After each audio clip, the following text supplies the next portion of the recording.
I'm making these videos not as depressed as I have been at times, more depressed than I have been at times. So I'm in the mid-range of my bell curve of depression. And the purpose of making the videos is twofold. One, in answer to my ongoing criticism that we are emotionally illiterate, that we learn more about algebra than we learn about the science of feelings. And we depend on feelings every day. Many of us have never used algebra in our lives. So we've got something off in the cult obsession with ignoring what matters most and focusing often on what matters least. And rather than just criticize that, to respond to it. Another reason is I find that in the absence of good education about emotions, about feelings, about psychology, that one of the best things to do is talk about it. And so as I talk about any subject, I listen to what I'm saying and I question it. And nothing that I'm saying is 100% true, meaning it's an attempt to relay certain experiences, to observe certain things, but it's not 100% true.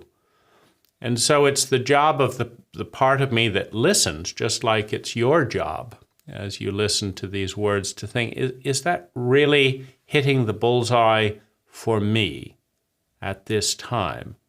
Or is it too much to the left? Because that's where work comes in.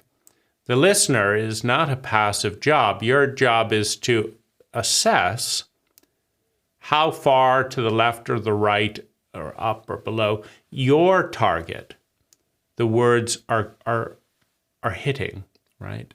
So that you know where you are. So in other words, just as you can use my words to locate yourself on a framework of ideas, I can also use the listening part of these words to locate myself and say, how really true is that for me now? And does it change tomorrow or the next day?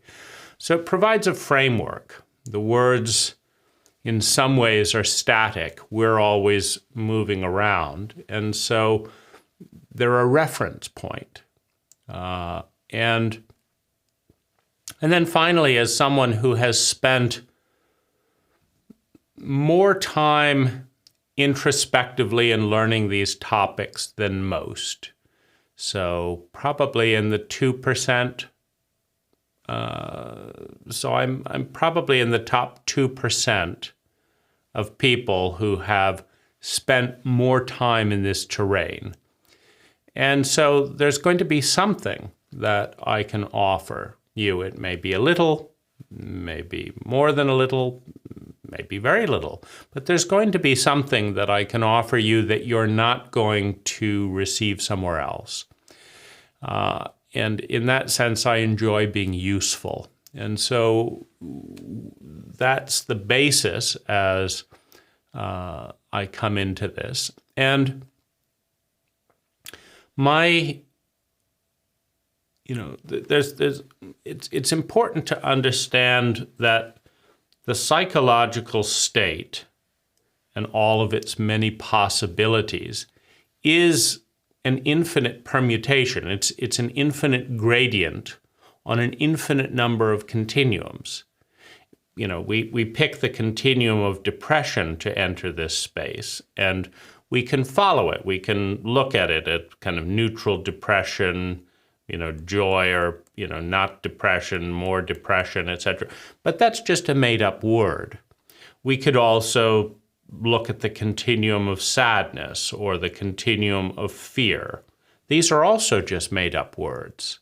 They're like colors, in other words. And there are an infinite number of colors, which you can prove very easily because you can create an infinite number of greens. You can create an infinite number of reds. You can create an infinite number of oranges. And those are just names, right? Why do we call something red rather than, bed, for example? It's just words. But they're continuums of energy. And at some point, creating the millionth and one version of red doesn't matter too much because it's not registering for us. Just like the millionth and one version of sadness is, when it's just 1/1,000,000th away from the next version of sadness, it's enough to just say we're sad or we're very sad.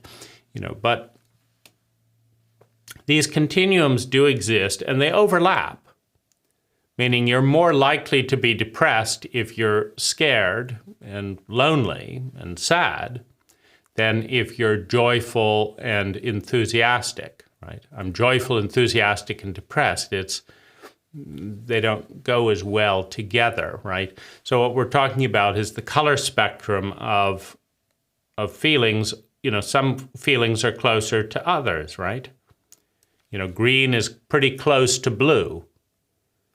So we're looking at the alchemy of emotion, which also correlates with the alchemy of biology, of the body, right? In order for us to feel something in this body, the chemical mixes in this body have got to be able to produce that feeling.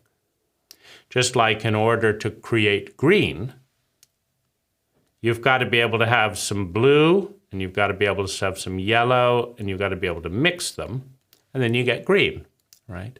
So you've got to have core capacities, core chemicals, if you wish, because the chemicals, if that's even the right word for it, but the biological raw ingredients have got to be there to be mixable, right? You've got to be able to mix something to get all these different human states.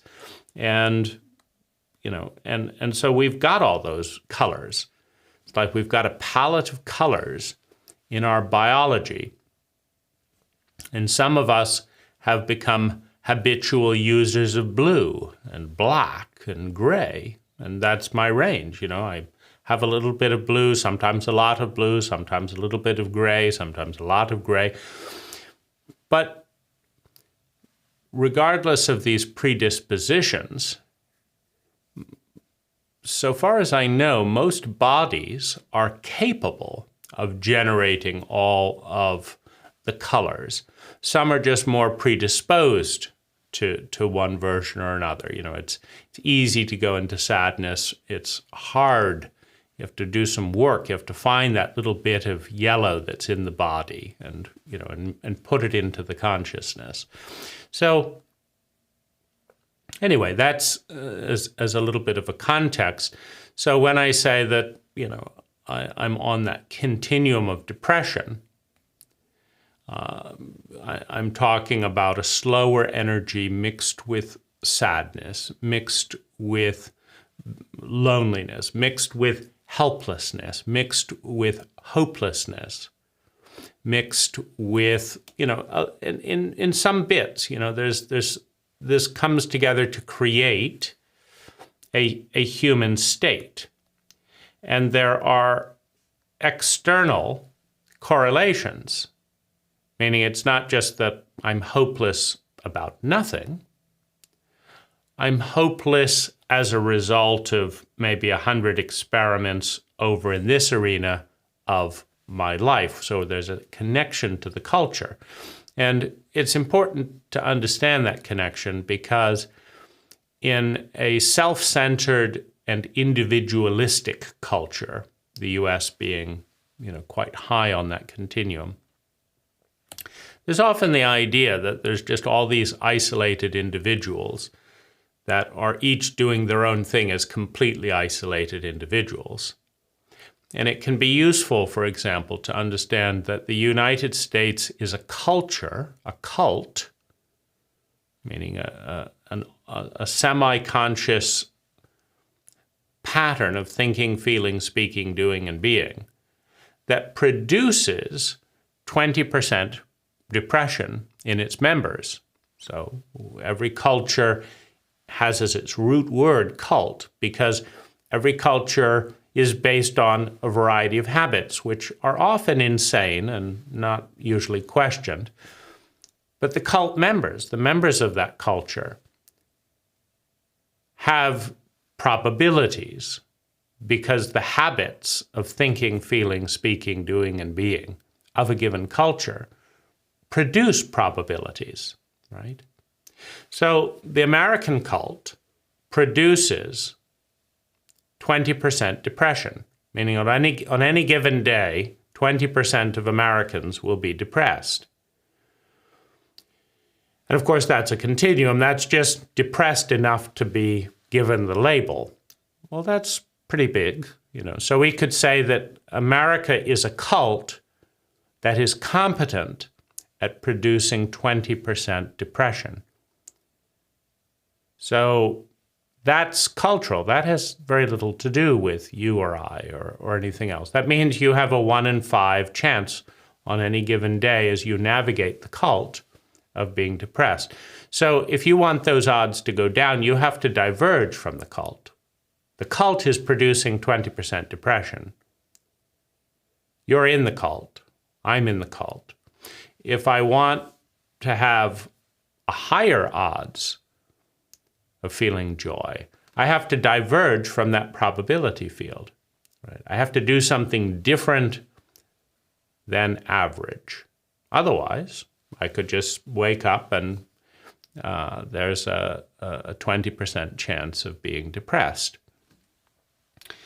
And so, that's not personal, right? So it can be useful to understand that there's the connection between the states and the biology in here and the cult patterns. Because the patterns are not particularly personal. Every cult member copies the language, the dominant thought patterns, the memes of their cult, right?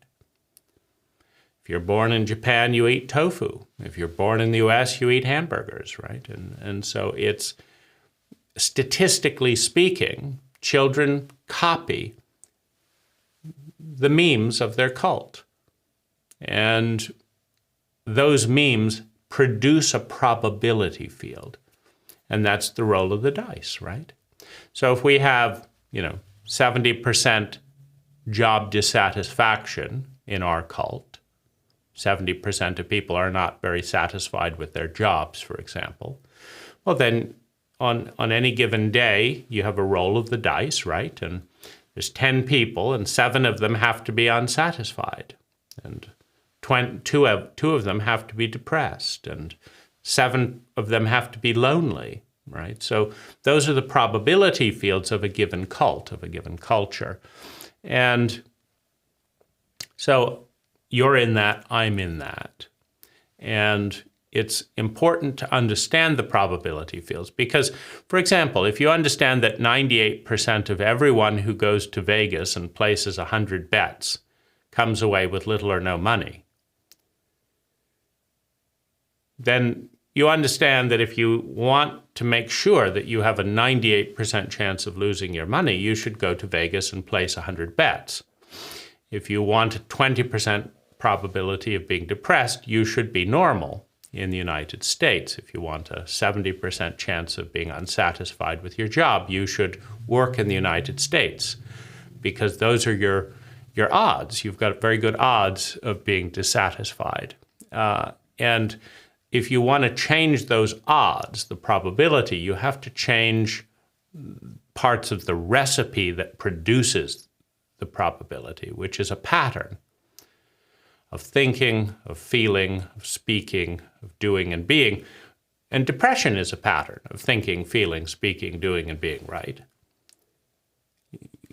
You can't be depressed and laughing uncontrollably. It's difficult, right? So, but you can be depressed and hold your breath and breathe very shallowly, right?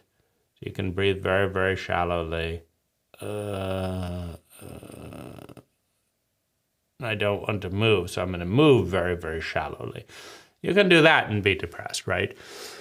But ha ha ha ha ha ha ha ha ha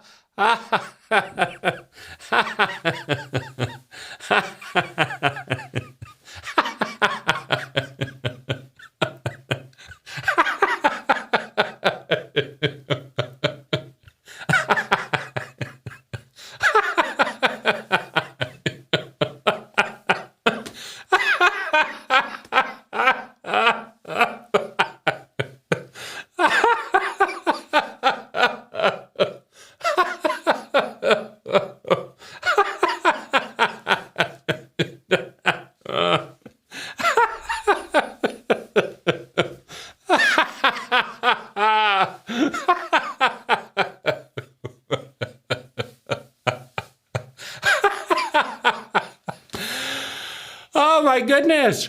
How can I be depressed? Because, you see, biology produces chemicals, right? So the very phenomena of laughter, I started out faking it, right? But those position of muscles cue the body that laughter is happening, right? You can do this actually very interestingly with a pen. You can try this right now if you'd like. So get a pen, get a pencil, and this is the biology of smiling. And so if I do this, my body remembers the feelings that are connected with that shape, right? And so just as the shape produces that, or just as the feelings produce that shape, when I'm really happy, I smile. When I smile, it produces the feelings of being happy, right? And so there's this connection. There's this nexus between the shape that produces the feeling and the feeling that produces the shape. The shape of the muscles, the shape of the chemical, the shape of the day, the habit, the daily routine. And so we have these two directions that we can move towards a goal. We can do the things that make us happy, even if we don't want to, until we get happy. Or we can be happy and out of the happiness do the things that make us happy. So we can approach the state that we want to be in at a given point. Now, so that's the habit, right? So I'm less depressed after laughing, right? So I've climbed on this continuum. You could say I entered at like a 5 and now I may be up to around here, right?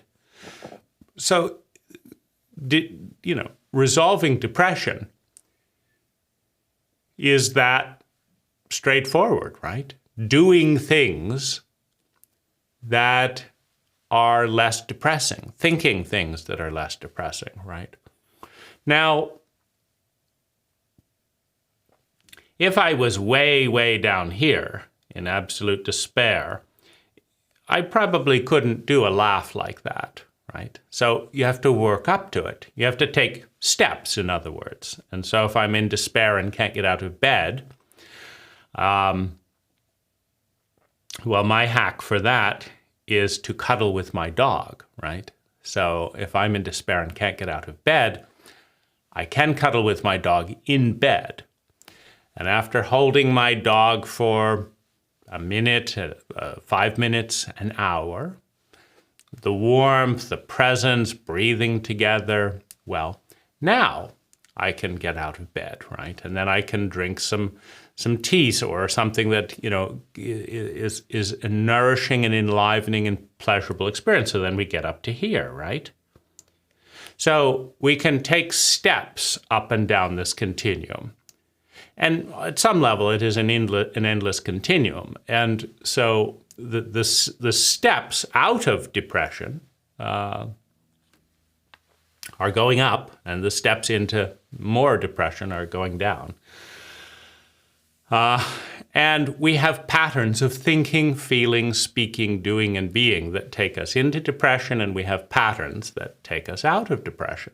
And one step might be to know what those are. Well, we're just exploring that right here, right? We obviously know that laughing or putting a pencil in our face and smiling seems to be a step in the right direction, right?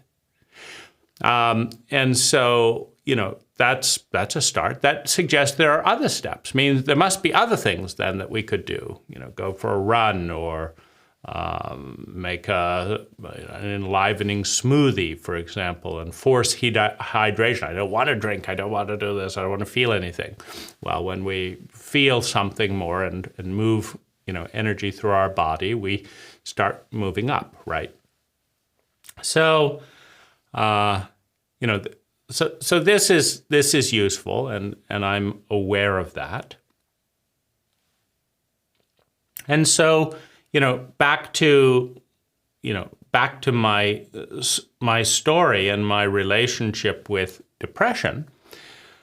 I'm in the highly sensitive person segment of the brain. So within the probability field of the human mammalian species, there's 20% of people, 10 to 20%, that have a disproportionately sensitive nervous system. They're often more introverted. Susan Cain has written about them in terms of quiet. Elaine Aron has written about them in terms of the highly sensitive person. But you've got more responsiveness, more reactivity in the brain, in the physiology, etc., in a highly sensitive person. And someone can be sensitized, for example, traumatized and develop a traumatic trigger. Now, they're very sensitive. They're very reactive to that trigger. So you can be sensitized to life. You can be sensitized to certain things in particular, or you can just be born with a more sensitive nervous system. And at some level, it doesn't matter. It just means that things affect you more in some area or other than they do affect everyone else, right? The majority of the population, right? So I have this sensitivity. And then I also have complex PTSD. So I've also been sensitized by repeated childhood traumas to be very fearful, which is a form of sensitivity. A fearful person looks at everything and says, what could go wrong with it? Ooh, that could go wrong, that could go wrong. And they're sensitive. Ooh, they see a dog and they immediately look at all that could go wrong with that dog. The dog could get run over. So you can be sensitized with fear. So I have that backdrop, right? And so that just means, and then we're in a biological system where, so that stimulates the fear portion of the brain, but the fear portion of the brain is already predisposed in people's bodies out of the need to survive. And it works like this. You see this beautiful meadow, this beautiful river, this pastoral landscape. You're wading in the pool. It's magnificent. It's a sunny day. It's beautiful. There's wheat off in the distance. There's flowers. There's a wonderful shade tree overhead. And you're wading in the pool. It's just perfect. 99% of everything going on around you is absolutely wonderful. And yet you see in the corner of your eye a little wriggling shape in the water. It's about this long, and it's wriggling. My goodness, right? Your body rivets on 1 foot by half a centimeter of energy. Meaning the wheat fields are beautiful, the sun is beautiful, the tree is beautiful, the water is cool, the weather is fine, there's no hurricanes. 99% of life is magnificent. But what if there's a poisonous snake? He seems to be heading your way. Is it a snake? Is it a twig? Whatever. Suddenly, you're shocked, right? In other words, the brain is prioritizing a very, very tiny amount of energy that could be a threat to survival. And it doesn't enjoy the wheat blowing in the wind anymore. It doesn't enjoy the sun anymore.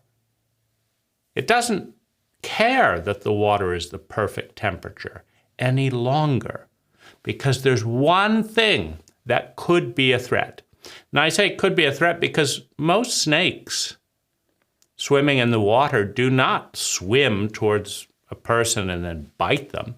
Most snakes swim away from people if they haven't, noticed them. This is not a.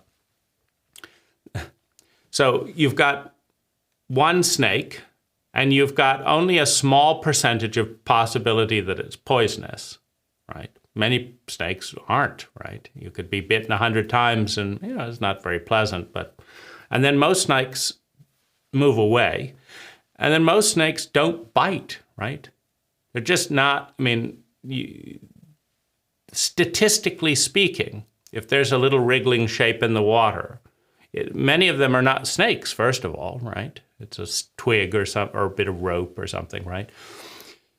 So you've got this tiny little section of your reality in a very beautiful context, and then it's got just a 1% chance of being a snake that's poisonous, that swims right at you and bites you, right?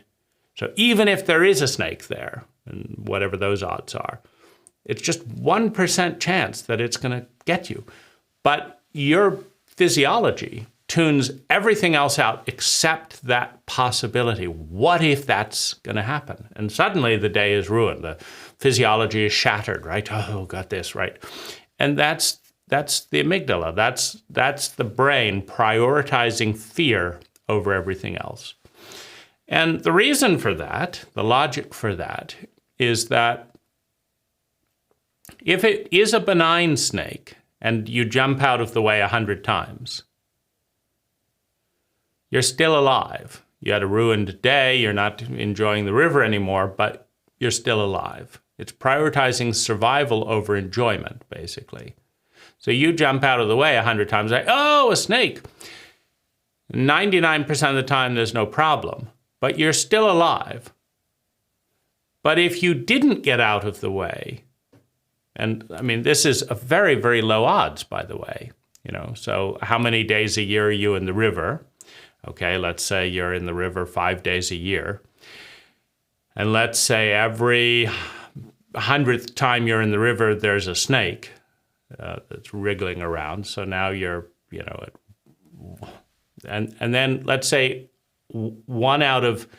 if you did absolutely nothing and just enjoyed the river, that 100 times, the 1 out of 100 times that would be a poisonous snake, and that it would, and then it's whatever number of odds that it would actually bite you if you're just calmly enjoying yourself, not threatening it, so you've got maybe 1 in 10,000 chance that if you just enjoy yourself peacefully, that you will end up dead, maybe 1 in 10,000. And it doesn't happen every day, right? But you're protecting yourself physiologically, instinctually, from that 1 in 10,000 chance. And so your whole day is ruined, right? And so this is sensitized to the negative. So our brains are prioritizing possible negative experiences over actual positive experiences, which is why we can be in realities. Like, how is it that I can be depressed at all, scared at all, because I'm scared and depressed? How is it that I can be that? Sitting in a house, it's been 70, there's never been a war in this neighborhood. There's never, I'm not aware of any murders, and everything's fine. It's a lovely day. Here we are talking. But the background anxiety, what if, right? That's here, right?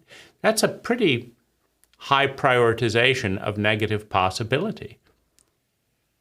That more than 50% of my body is waiting for something horrible to happen. That has never happened in this room, in this house, etc.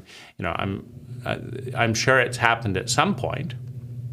And this is actually the worst thing imaginable, right? What if, like, I knew my wife was coming home? So that's, that's the garage door opening. What if I lose my train of thought and this and this? That's the worst thing that can happen here. And it's just happened, right?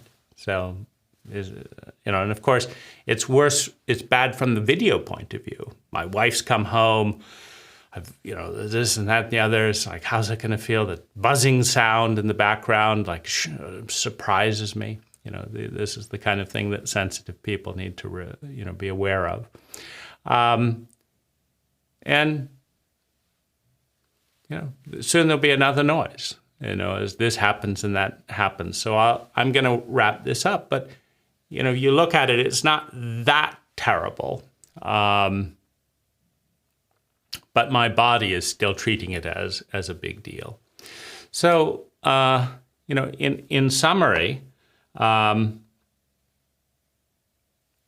as a highly sensitive person with complex PTSD, in a biological system that prioritizes negativity over positivity to survive, I